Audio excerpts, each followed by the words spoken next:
Receiving my device was life-altering. I feel my device has changed the perception of how others treat me. I am a person, a human being, and for the first time I feel that's what they see first.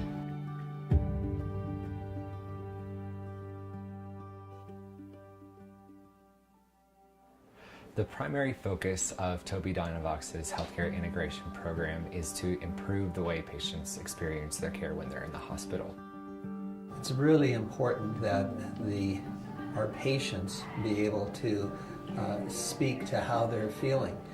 You've got a person there, someone who wants to say something or be engaged in what we're doing, and that demands an interactive approach. So this program can benefit healthcare providers by allowing them to spend a little less time trying to figure out what their patients' wants and needs, because their patients are now able to describe those things more directly. They're capable of telling me exactly what they need or what they want in any particular situations, and I can communicate back to them in a way that they could understand. We have pared down the technology to be simple and straightforward and very easy to use. It really opens a lot of doors for those patients. Jo is a 16-year-old girl. She is a very intelligent, articulate, and caring individual. When she was a year and a half, she stopped being able to speak and use her hands, and found out when she was 2.5 that she had Rett syndrome. Jo ended up being quite ill this spring and was admitted to the hospital, but admitted directly into intensive care. Yeah, Jo's command of the Tobii Dynavox eye tracking technology was impressive, to the point where not only was she able to communicate, but she was actually able to demonstrate her personality to us. When asked how I was feeling by Dr. Conradi upon meeting him in intensive care, I stated, "I feel like crap." It broke the ice. He realized that I was a teen who isn't afraid to speak my mind. It was a great segue to what in the next couple weeks would become a wonderful doctor-patient relationship. It really became a joy to go into her room and not just do rounds on her and put in place a plan for the day, but actually to engage in a conversation with her. He actively discussed with me what my needs and goals were for each day.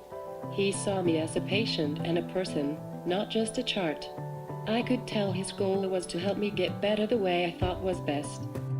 In the past, when she's been in intensive care situations, or even just in a regular hospital room, we've had to speak for her. We've had to stand and be the ones to say, she needs to try this.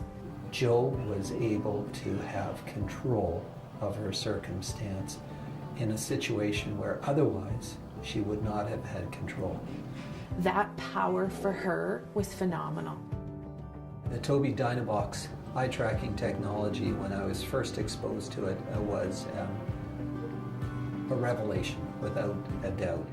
This has really opened our eyes to the importance and the necessity of trying to leverage technology to actually be able to get better insights as to what the children are experiencing.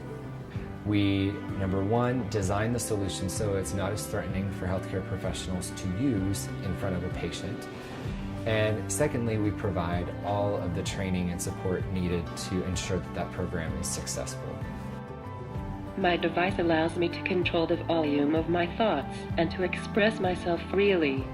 She's not her diagnosis, she's not her syndrome, she's a human being, and she deserves that right to communicate with us like anybody else would. I am free to share my sarcasm, humor, thoughts and opinions, or that I could tell my mom, dad and sister I love them. It's going to make a huge difference to what we do and how we provide care to patients who can't communicate effectively.